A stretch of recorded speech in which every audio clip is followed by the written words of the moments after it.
You're watching the time. It's not very fair, is it? Oh, okay, so we're now 2:15. Good afternoon, everybody, and welcome to the workshop on leading on behaviour support. So just a few introductions. My name is Lia Copestake. I'm the head at Newton's Walk and also the Kingsmead Hospital Medical Provision, known as Castle. And with me is my colleague. Hi, I'm Amanda Fower. I'm Lia's deputy both at Newton's Walk and at the Hospital Medical Provision, and also the deputy SENCO for Newton's Walk and the Medical Centre. Oh, is this working? So, welcome SENCOs. What is your superpower? You are all amazing, and you have that you work in, and Amanda knows that firsthand, and also I do, as I'm trained as a SENCO, although I don't work as a SENCO at the moment. So the workshop aims for this afternoon are to consider the role of the SENCO as a support to staff as well as the pupil advocate that you all are, to reiterate what we know but others might have forgotten about behaviour, and to explore possible strategies for supporting our colleagues to meet behavioural needs in your schools.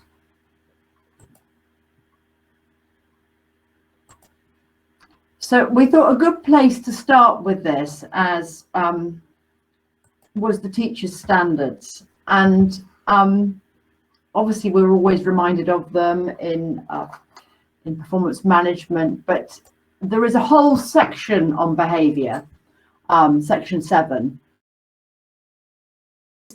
are expected to manage behaviour effectively to ensure a good and safe learning environment. And some of these are quite a good place to start, because it's essential that teachers have clear rules and routines for behaviour in classroom, take responsibility for promoting good and courteous behaviour both in classrooms and around the school in accordance with the school's behaviour policy. Also to have high expectations of behaviour and establish a framework for discipline with a range of strategies using praise, sanctions and rewards consistently and fairly.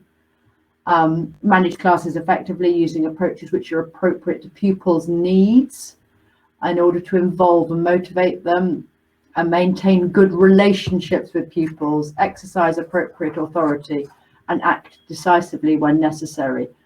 And I think you'll all agree that when you read those out and really focus in on them, that is sometimes what some teachers forget. And I'm not blaming teachers in any way, shape or form, because that wouldn't be fair, but it is clearly very much stated there. Keywords: relationships, consistently, fairly, clear rules, routines, take responsibility. I think those really are the key words that we have to remember, and it's not about you as SENCOs versus the teacher. It's about working together with them. And as members, hopefully, of senior leadership teams, as all SENCOs should be, I think that is something that sometimes needs to be remembered.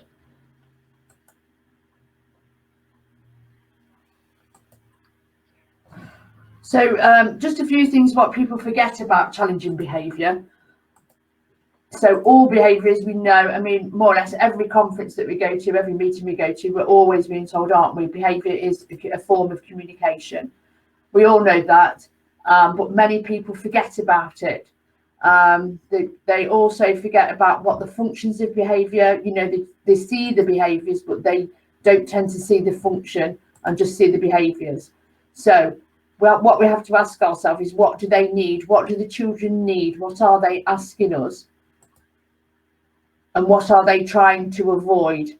So at the moment, I've got somebody in the class that I teach that will argue with me endlessly until that's a way of him avoiding his work. So he will argue and argue with me about other things, about anything else, but all it does is stop him from starting his work.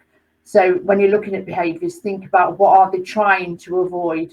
It might not be staring you in the face. It might be, you know, something that you need to like dig out and look for. So, and as SENCOs, we know there's been a lot of training going on, hasn't there, through the from the LA and things that SENCOs can dip in and out of. So you're probably the person that understands best in school, but there are other myths that need dispelling. And this one is about just reminding us, it's a quotation that Amanda and I use quite a lot. And I think it came from Roald Dahl film Matilda originally, but and there he is. And it's sometimes as staff in school, they don't necessarily say this, but it's almost like they're thinking it. I'm right, you're wrong, I'm big, you're small, and there's nothing you can do about it. And it's the sort of I'm in charge and you should do as I say. And it does happen, doesn't mean it's right, but people have a lot on. And people say, in my day, that wouldn't have happened, however. So we can't solve all of our pupils' difficulties. We can only make sure that the time that we spend with them, that they're with us in school, is, you know, some of the best times that they can have. Some behaviour can be attributed to learning difficulties, and as teachers, we're usually good at spotting this and responding to it. So that's something that your teachers and staff in school will be able to pick up if it is a learning difficulty that's causing the challenging behaviour. However, some will be experience unimaginable difficulties beyond the classroom that we cannot control. And again, it's about, for those children that are coming in from you know, tricky lives at home, is to try and make sure that their school life is not as tricky. We can't just expect them to switch off what is happening at home or in the past. You know, that's just not a realistic thing to be expecting them to do. And, you know, as soon as they cross the door, to be able to be like a school child and to you know, to follow the expectations of school, that can be quite difficult for some children. And we might not be what they truly need. So they, you know, it might be something else that they do want, but we have to try and find a way that we can accommodate to that need as much as we can to help that children, like I say, have a more safe, secure outcomes. So however much we might want to help, we have to do as much as we can and try and really unpick why our pupils are behaving in this way, and then try and help them in as much as, and give them as much support and help as we can.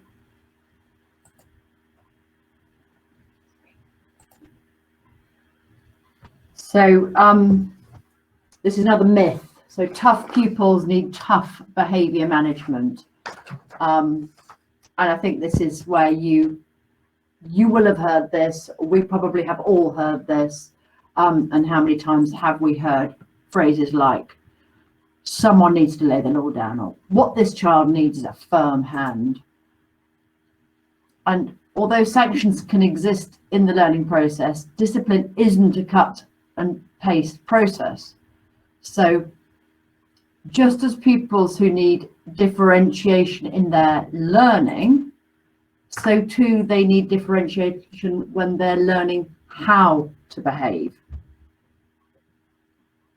Because if behaviour can be learned, it can also be taught, which is really important. We often hear people say, oh, that's just a learned behaviour. Well, we can throw that back and say, well, then teach them how to behave. I know probably it's quite brave to be able to say that in the heat of the moment, but that is, you know, if something can be learned, it can also be taught.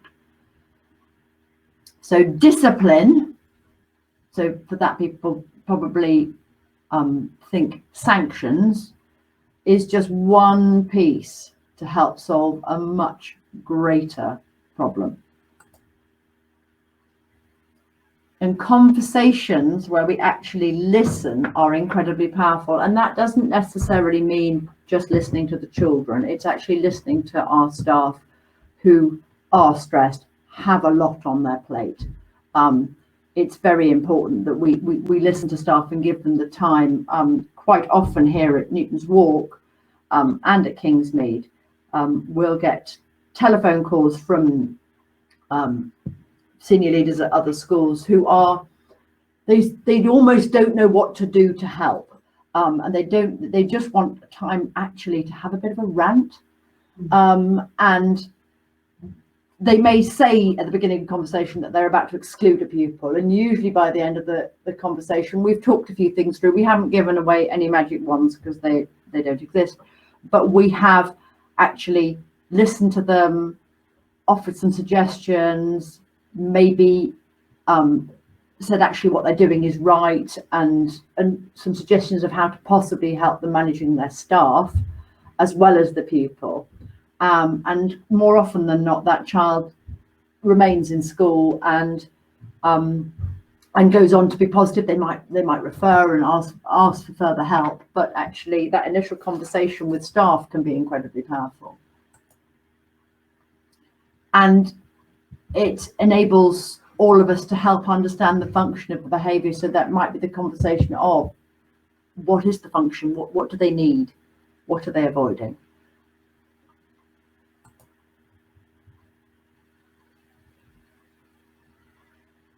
So communication is very, very important.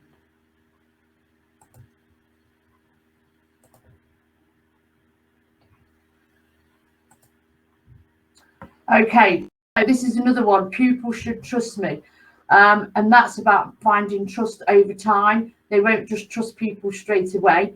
And again, this is reference to their backgrounds. If they've come from untrustworthy homes, or where people have said one thing and done another thing.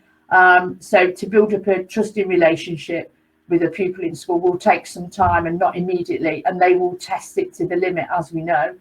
However much we think that we are trustworthy, some pupils just believe that all adults are out to get them. So again, it's building up that trust. The attitude is formed over time from experiences and familial and societal influences. So they've built up this picture, and it doesn't matter if you keep saying, but that's not, you know, that's not, I'm okay. But it will take lots, like I say, lots of testing before you can get to that I'm okay, we're okay, with some children.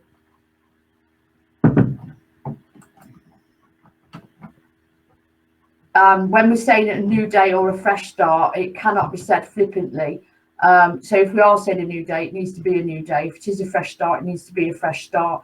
We can't backtrack again, because that will that's not the way to go about getting a trusting relationship. If you say something, then we need to follow through and we need to do it. And we need to hold the line, and we need to hold the line where it is, so there's no pushing, and children will push against that line. But what we do need to do is do what we say, and not be flippant about it. And just there, we have to mean it, otherwise they will not trust us. So we have to mean what we are saying. Children are very good at spotting if you are being genuine or sincere, and again, that will cause some distrust if they think you are not being genuine and you're not being sincere in what you're saying. So we do have to mean it. So again, like I said before, it has to be continually worked on. It's not going to come in a week. It's not going to come in, 2 weeks. It might take a term, 2 terms, but it will take time. And what we do have to do is keep trying. We have to be relentless in trying to build up that trust. And you can see from that pop-up there, every child needs a fresh start every day. So holding on to what happened yesterday means less time moving forward to today. So that's, what can we change about yesterday? There's not a great deal we can do. We can only move forward and that way, and not keep reminding what's happened previously. Sometimes, again, many of you will have been on the attachment and trauma training. Sometimes that can build up shame. And again, that can be a very difficult thing to unpick and get to the bottom of that. So we must try to avoid all that shame, heaping shame on children as well. Yeah, we've heard many a time actually when we go and do observations. I said, well, I've told them it's a fresh start, and then the child arrives and they've done all the right thing, meeting and greeting at the door. They've walked the door, good morning, little Johnny. I hope you're going to have a better day than you did yesterday. Flippantly said, and the damage can be done. So child thinks, clearly haven't forgotten about yesterday. Thank you very much for that. And that shame element of, I already feel bad, you're just making me now feel worse. It's very, very hard.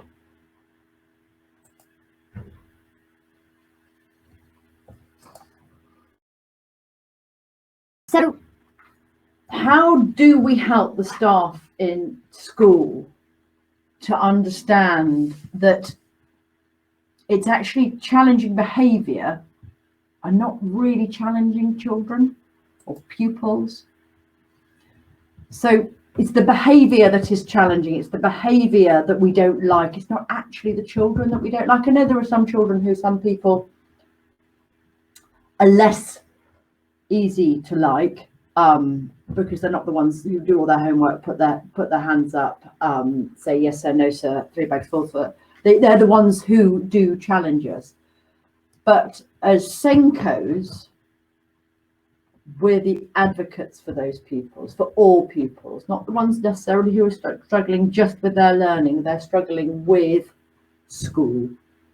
And our role, or your role, is inclusion. And it would be helpful for behaviour support that we also need to help staff. You know, we are the experts, you are the experts, you know a lot, you've been on a lot of this fabulous training around trauma, attachment, shame, behaviour management. You understand it best in your school, better than your head teacher, better than the deputy head teacher. You do know what you're talking about. And you may have a teaching role in school alongside your SENCO responsibilities, you might not. And actually, probably those of you who do have a teaching role are better placed in some respects to help teachers because you are doing the same as them. And you'll know that teachers are exhausted. Lesson observations are back on. Performance measures for pupils, therefore for us, are also back. And we all know about the new,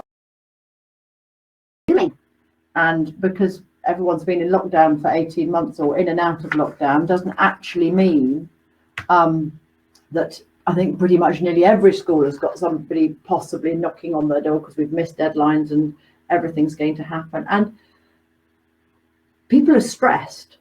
They're not just stressed because of COVID and all the other changes to their lives, but people are stressed. We're living in this very, very uncertain time at the moment. Nobody quite knows what's going to happen tomorrow, yesterday. Everything keeps changing, and if we're feeling that as well-adjusted adults, then our staff are also feeling that.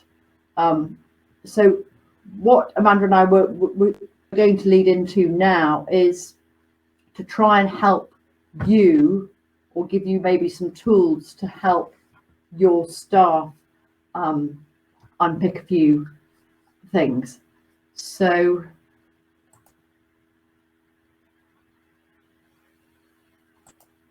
let's have a little look.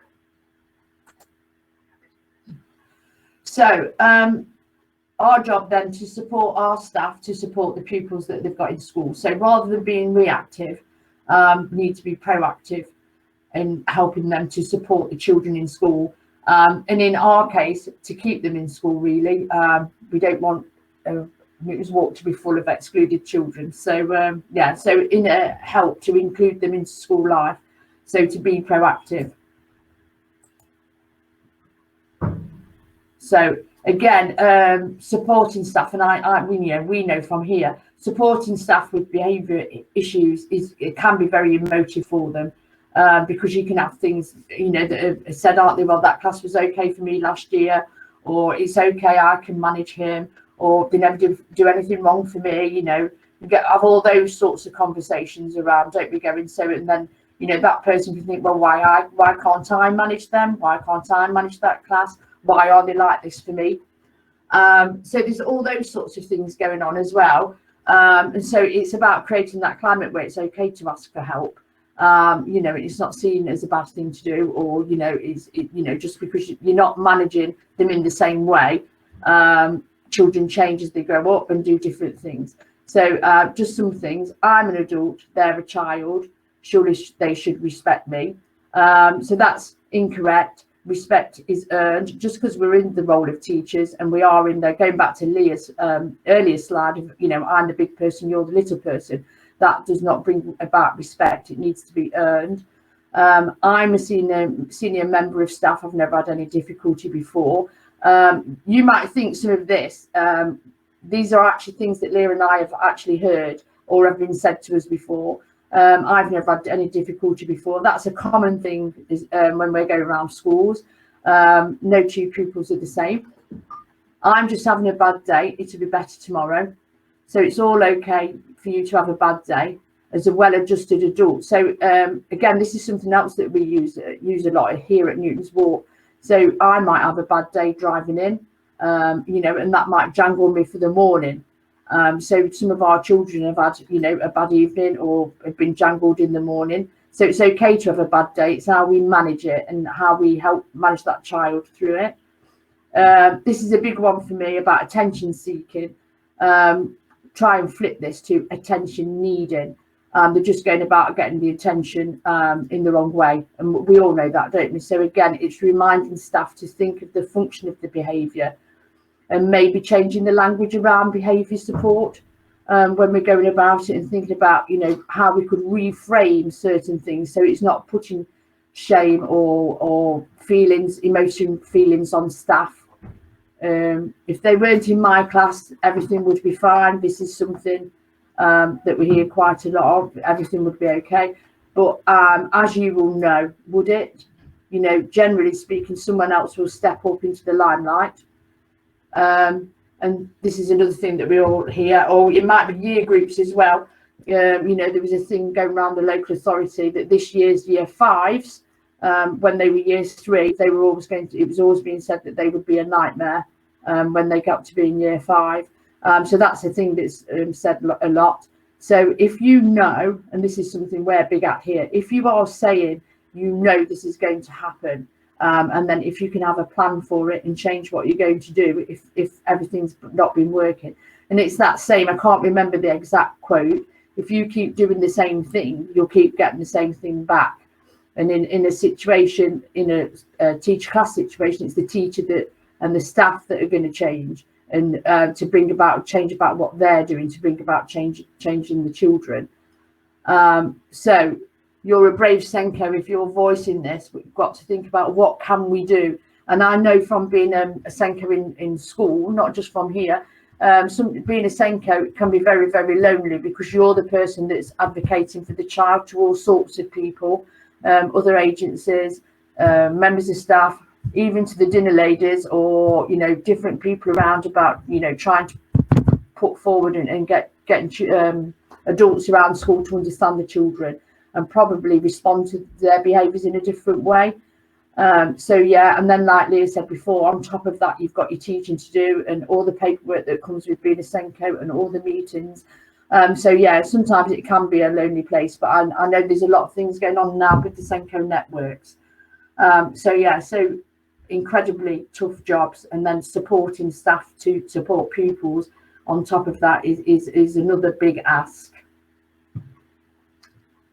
So I don't know if any of you are aware of behaviour support in the city. That too is a very lonely job, I think, because whereas in the past there used to be 5 behaviour support teachers that worked across primary. I'm not sure about secondary. I think maybe 4. So that's 60 plus primary schools, 8 secondary schools, or 12 secondary schools. So quite a large network of people. We now have 1 behaviour support teacher who's based at Newton's Walk, and some of you will have referred in before for this for support from Coral, and as those of you who know they've referred more recently, there's a waiting list because there's only 1 Coral and there's a lot of schools that need a lot of support. And I know that those of you who have used Coral are very pleased with the support that she gives you, but there's a role now for us, you as SENCOs, to actually try and support your staff before it gets to that point, because I think you guys know what you're doing, and I think you could offer support to your staff, but how to go about that may involve a conversation with senior leadership, because it will involve time. So what you need is an overview, and it's not just a conversation in the corridor, 6A or a nightmare, what are you going to do about it? You're the SENCO, you need to help me with this, or them complaining to more senior leaders about the fact that they can't cope anymore. And it is about that staff well-being as well, isn't it? That they need support, but they mustn't feel like they're failing, because that behaviour is so emotive, and no one wants to feel that they can't cope with a bunch of children in their class, because I'm a teacher and I should be able to cope. But behaviour is changing, and it has done over the years, and there's so many other things. At the moment, obviously, mental health is rife, and the behaviour that comes with that, and that's not necessarily the children's mental health, staff mental health, teacher mental health, and parents' mental health. This is all coming into play.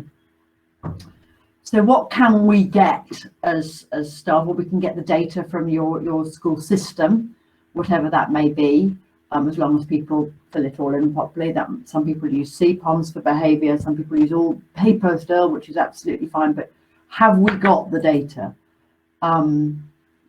Is behaviour happening in a particular subject at a particular time of day, or just for a particular member of staff? And this isn't just teachers, this might be dinner staff, might be admin staff. They might meet and greet, or they might have had a conversation with the parent before the day, and they might have said something completely inappropriate, and then there's a knock on for the rest of the school day. How well do you know your school behaviour policy? Are staff following it? Are you following it?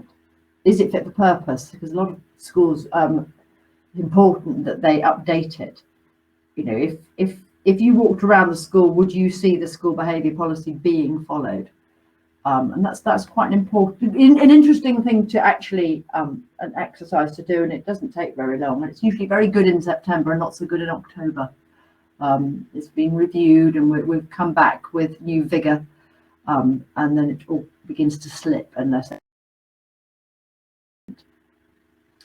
So the high profile behaviour children in your school, they may not be on the SEN register, they may not have a plan, probably haven't got a plan or on the SEN register because they haven't got a learning need. That's not down to you, that's people who manage that for you. So do you know the child? Have you read the file? Have you read the file from the primary school? Has the teacher read the file? Do you know the family circumstances? And there's quite a lot. We sometimes find, I know that when we move some of our high profile children to secondary, and I'm not having a go because secondaries are huge, but we send all our files over and all the information that we do personally, and it's signed for. And usually sometime in November, we have about 8 phone calls from different schools saying, oh my goodness, so-and-so is an absolute nightmare. And quite often we'll say, well, have you read the file? Oh no, we haven't received a file from you. So I will be able to ping over a screenshot of whoever signed for the file. Might have been the person on the phone, might not have been. But everything is sent, and there's usually information in the file. So and they go for transition, main transition points at July. So it is interesting to have a look at that and encourage your staff to do it too. I mean, they shouldn't go home and off site, but they can be done in school. this is often overlooked, especially if the child is masking something and they've, often with hearing issues and sight issues, medical needs, they are overlooked, and that might be a case of getting the involved, asking for referrals to speech and language. And is there a medical need that we've missed? It's fine, parents might have missed it as well. So it is quite happens quite a lot. So ideally, I know you have no time, don't get me wrong, I know, but could you allocate time to observe and gain an overview? So are the class expectations clear? Is there evidence of this being taught? So the rules, the school rules, and then often at primary you'd have your classroom rules for how you do it in that class, or how you do it in that subject or that lesson with that particular teacher in secondaries. Is there a training need? Do you overhear conversations in staff room with staff talking about things that they know nothing about, or things that they not know nothing about, or that they may need additional training with? It might be need help, and that might include your midday supervising staff. They're very they can be very vocal, and have their own way of doing things, but they also should be following the school behaviour policy, and that might be something that you need to take back to your SLT.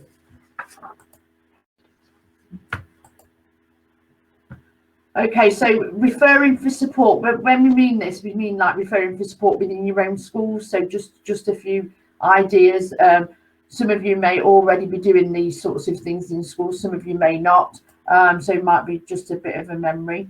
So teachers are busy, but are they reflecting on their own good practice? Lots of teachers, and I do this myself, I have a busy day in class arguing and managing difficult behaviours. And it wasn't until like I'll speak to Lia, or I'll speak to one of the teaching assistants, and I walk away, well, what did I do wrong? What did I do wrong? And I think it's having that what you did well being pointed out to you as well, because managing challenging behaviours on a regular basis can be very tiring, very frustrating, and leads you questioning yourself. What am I doing wrong? What am I doing wrong? And to have somebody point out what you are doing.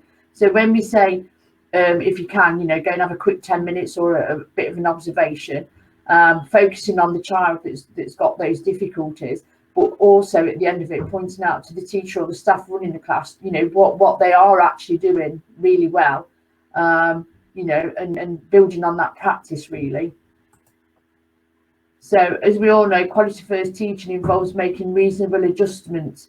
Are people making those reasonable adjustments? Or are they just managing that behaviour in a punitive way? Leave the room.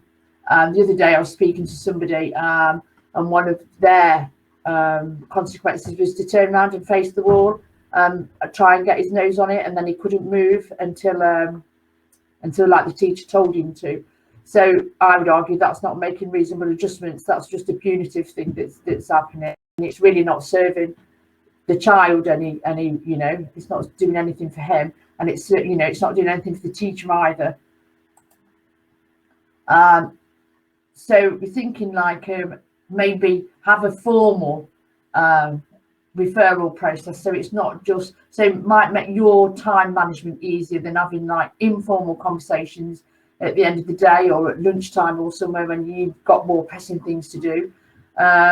So if teachers or staff do need help, maybe a more formally type referral process could be used. One like we use for speech and language, or the school nurse, because again, you can have too many conversations, those informal ones. And I know if I'm having lots of informal conversations, the minute I walk out the door, I forget it, and then somebody has to come and have the same conversation with me. So even if and I think Lia is.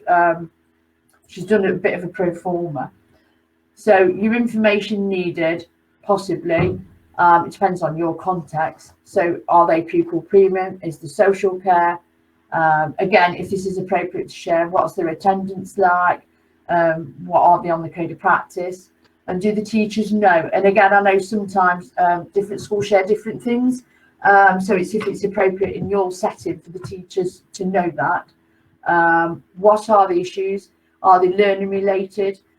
We've still got a young man here who his teacher insisted on teaching. He was in year 4, insisted on teaching him year 4 maths, and he just could not do it. So his answer to that was every time the maths lesson started, he would run, jump up, throw the tables around, and then what would happen? People would look at those secondary behaviours instead of looking to see what the trigger was. So all he needed, and he did get it eventually, was his maths differentiated down to enable him to be successful. So he was coming in full of anxieties every time, dreading for when maths would start, and then that would happen. But when it was addressed, and then he was okay, and he's doing really, really well now. It might be the time of day. It might be related to something, I don't know, if they go into assembly and they think they might be called out, you know, to say something, or they might be thinking I can't sit for 20 minutes. So there's all sorts of different things. Unstructured times. Lots of children struggle, you know, being let loose at lunchtime or at playtimes for all sorts of different reasons. Moving around school, it could be, you know, again, that change. How's that change managed? So again, observations would bring some of that out, and that's basically Coral, when Coral's doing her jobs, her observations. And you know, if you've had Coral for support, that's what she bases all her advice on, as her observations. In secondary schools, it might be particular subjects or certain staff. And is there more than one subject, more than one teacher, or could we talk to the staff? Again, big, what is the function of the behaviour? What do they need? What are they avoiding? Can staff answer that reflectively? So can they think, what is this person trying to tell me? Why are they behaving in this way? I don't think many schools now use the word naughty or anything like that, and it is behaviour is a need. So some circles, they will say that behaviour, challenging behaviour, is in itself a special need, because it's coming out that a need is not being met, and that's why the behaviours are there. Again, because we focus on these high profile children, or the children that cause us more difficulties, so try and find out what they are good at, what do they like, and build on that. Attachment and trauma training, which again, I've mentioned before, lots of you would have been on, they just go on with relationships, and they're the key thing to getting, you know, bringing around that changing behaviour, being sincere and genuine. So staff, I mean, that could be a challenge for some staff to think about one positive.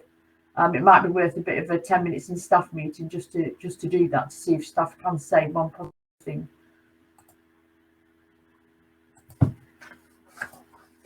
So as Amanda said, this is something that is so briefly mocked up, and I don't know what happens to these slides. I'm happy for anybody to have the slides and see that, or you can contact us and I can send you a copy of this. This was just an idea of something that you could do for your own setting, and it would need to be mocked up for something that's right for you. It doesn't look too onerous, I think, on one side of paper.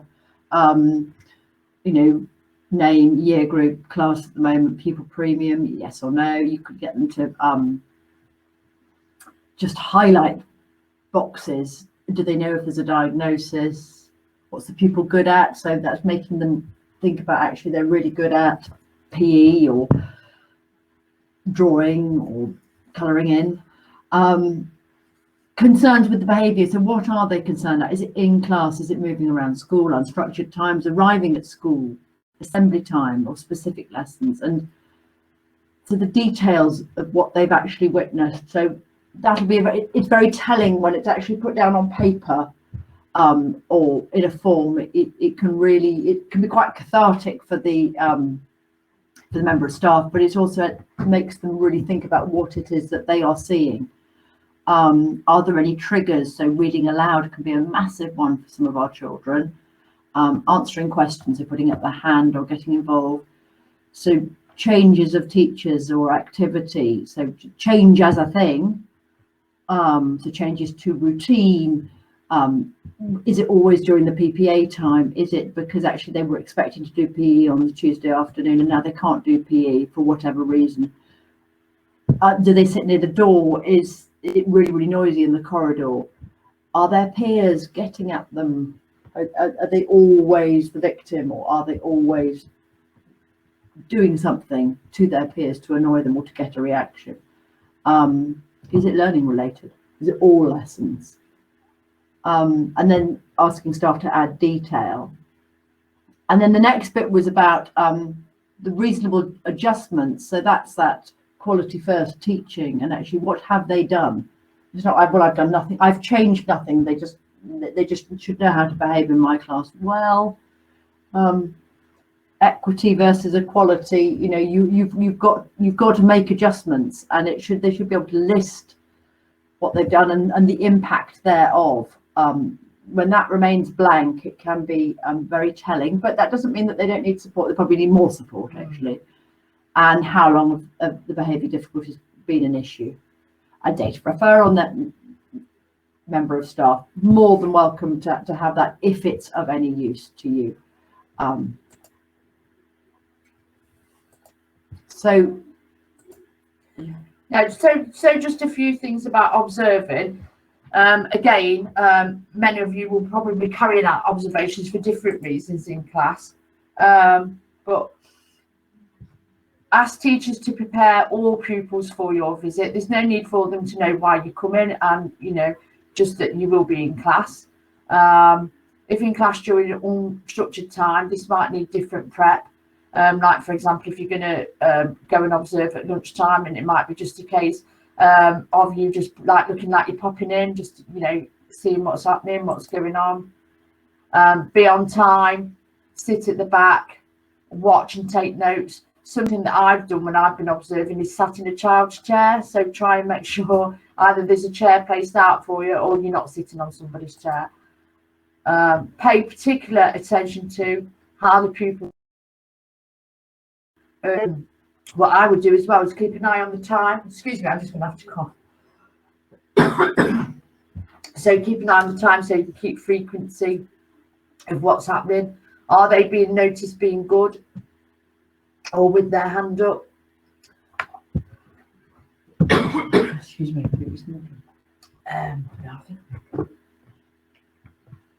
Apologies, sorry. Are they like, this is a big one. Are they like, do they feel liked? We have a thing here, not giving any nicknames. If you're going to give nicknames to children, give them to all of them or none of them. Try not to make it see that you know that you've got favourites, because children do pick up on that. Support staff and teacher in collaboration and not being divisive. Who are the children sitting with? Are value judgments being made? Now, value judgments, that's it. We all say, don't we, that we wouldn't do that, but sometimes we do it. I've had one when where I was at school, where a colleague of mine said to a child, "What do you mean you haven't got a table?" And she didn't mean it in any way. You know, you sit and eat your tea off your lap, and like it's like things like that. Can they see the board? Their ability to follow instructions, the actual language of the instruction. Think ASD, because they can misconstruct things. Have metaphors and idioms been used? Also think about blank levels. You know, where are the blank levels? Where's the teacher pitching the questions? Particular triggers like noise, reading, asking and answering questions. I've seen again in observations that I've made in schools, that children putting their hands up, like the person that I've gone to watch, putting his hand up, desperate to, you know, for the teacher to ask him. And he was getting out of his seat, like he was and the teacher didn't choose him at all to answer the question, and that was it. He went under the table and started, wouldn't come out from under the table, and started like banging on the underneath of it. That could have been avoided if the teacher had have let him answer the question. Comments by other pupils and bullying. So they're all things to look out for and other things, and you will pick up things when you're not in the midst of it all.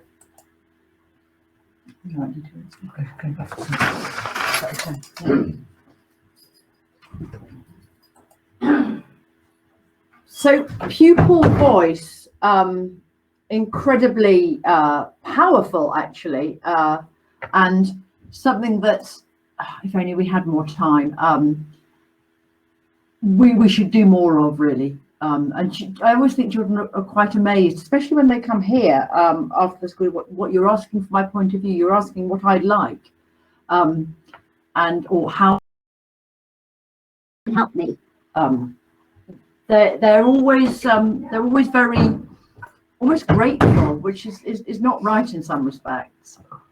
So people, they might not want to talk, but it's important that we listen to them so that their views are captured. So choose a time, and not a time that's that they like, a PE or a subject that they particularly like, and obviously not when they're high level and dysregulated. And explain what you need to know and why. I think, children quite like to know why you're talking to them. Maybe not use too much higher order thinking, but actually, I need to find out more about you. We haven't spoken before, and I just need to know if there's anything I can do to help. I'm the SENCO. I'm here to help if you think I can. I don't know so much about you because I don't teach you or you're not in my class, and it is important. And you can do the same with the parents.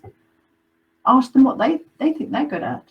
I'm brilliant at. I'd like to be helped by. Then they're not in trouble. They may only see you in passing. It's building that relationship with them. You can ask them when you've started the conversation and they're beginning to trust you in that conversation. What they'll have their own take on difficult lessons. They'll know what it is, or whether it's particular teachers or pupils, or they may feel like they're being bullied. They just may feel that everybody hates them, or they may really struggle at the beginning of the day. There may be things that we don't know about, and there may be things that they don't share. And what can they do to help? Do they need something? Fiddle toys, drinks, blue tacks, and different chair. There's the chef kids have some brilliant things for sort of pupil profiles, and probably not quite so secondary, but they could be kept as maybe not for displaying in the classroom, but so that you can put the photograph, you can put what they're good at, what people like about them, how they want to be supported. So there's some great resources that I'm sure you know about. And who do they like? They may really like Mrs. Goggins on the playground, who does, I don't know, play support at lunch. I don't know, but that may be somebody who's really important to them, who seems to like them. So can they be part of the team around the child?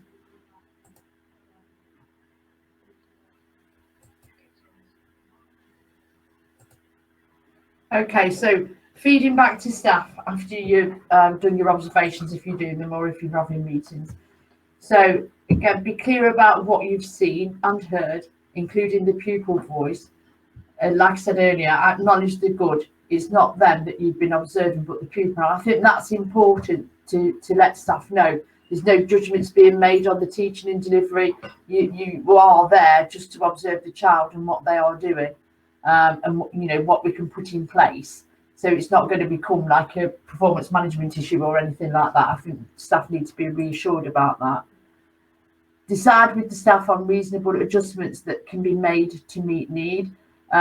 Again, the word there, isn't it, is reasonable. What can they put in reasonably that could bring about a change? It could just be something like, hello, Billy, when they walk into classroom, to make them feel included.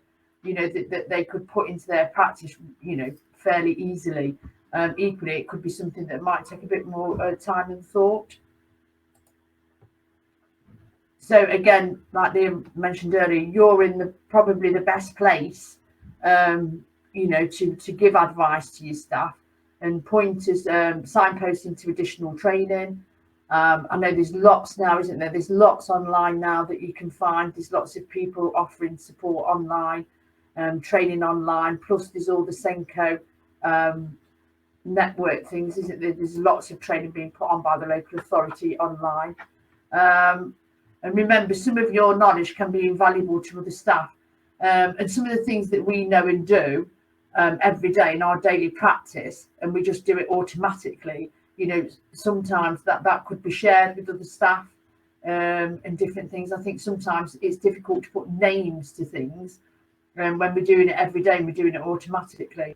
Ensure that you make a follow-up visit and check in with the pupil regularly, and ensure that all staff are aware of the plan so that nobody can sabotage it or do it. So if you've got a plan, that's like your document to say, isn't it, this is what we're going to do and this is how we're going to do it, to ensure that everybody has a good day, not just the child. If we've got children following our instruction and following our expectations, that makes everybody's day a good day, not just, you know, so it benefits everybody to be able to be managing challenging behaviour. So really that's pretty much it. So we were just going to recap and then see if anyone's got any questions. I don't know whether there's anything in the chat because I can't see the chat now. Neither can Amanda. We're sharing a screen. We've had some tech issues. But so behaviour management is part of the teacher standards. SENCO's role is an advocate for all children, not just those with an EHCP. Behaviour is emotive. SEMH pupils often don't trust adults, and that's ingrained. Keep an eye on your MIS or CPOMs or whatever else it is. Just as a senior leader, you should be able to have access to that, and you should be able to keep an eye on that from a school perspective. Introduce a referral pathway that meets the needs of all your stakeholders. I mean, this could be just as simple as filling in a voxel, or just design a quick form or a questionnaire, and you're very welcome to use ours as a starting point. Create a climate where support is encouraged. You are often the expert, and it's being available. I know you're busy, don't get me wrong, but it's trying to is there a time once a week where you can have, okay, I'm available between X and Y times, and please do drop in if you need to chat, or this is the best time to contact me. And in some of the big schools, all your schools are going to be bigger than ours, but you know, it's got to work with you, and it's listening to all the stakeholders, the teacher, the child, and the parent. And it's about offering practical support, or possibly just a voice, an ear, to enable the teaching and learning to be successful, because at the end of the day, we're schools and the teaching and learning needs to be successful. So I don't really know how to do the questions. That might be a help with the from the tech people. Oh dear. Yes. Yeah. As you can't see the chat, I have spotted one question in the chat from Sarah Clark. Yes, I can see that. Could we all get a copy of the referral form, please? Yeah. What's the best way to do that? Do we send it to you or send it to Jerry? I'm going to suggest maybe sending it to Jerry, because I don't actually work at the university. I'm not actually an employee there. Yeah. Did you want me to read out the questions from the Q&A? That'd be, oh yeah, that'd be great. Maybe if I can click on that. I'm not very good at this. No problem. That's okay. I'll start at the top then. Start with Amy Jones. Amy Jones's question is: sometimes children cannot identify or do not want to dare to why they struggle. In these situations, what might support them to do this? Okay, Amy, what I would do is, one, and I'm sure you haven't, is don't give up, keep trying different ways. And again, it'll be like that relationship, or they will talk to somebody eventually, and being sympathetic with them, not overly sympathetic. And that culture of it's okay, again, isn't it, to ask for help, and just saying, you know, it's okay and it will be safe. Maybe doing some observations to see what it is, see if you could pick out what's that trigger, because you're right, some children don't know, and again it goes down to that shame that people don't want to tell you, because you know they think by telling you it becomes real then, and all sorts of different things. So I just keep on trying on that one, and try and approach it in different ways, or ask somebody that you think has got a different relationship to you, and then on. Yeah. I can see the Q&A. So referral, copy of the referral form. Yes, of course. I'll get it all sent to. You can have the slides as well if it's helpful. So if I send everything to Jerry, and hopefully, and I'll just say that it was asked for. So please do feel free to use them. So this way of thinking about behaviour is amazing and something that I use in my practice. However, how do we pass this knowledge on to parents to help them continuity of the support for the child?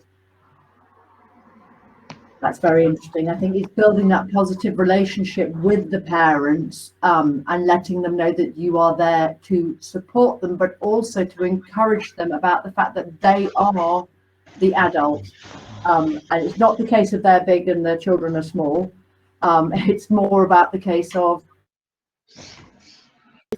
you need to have your boundaries. You need to be clear. What do you say? Has their child recently been diagnosed with autism or ADHD? Have they had any support to actually help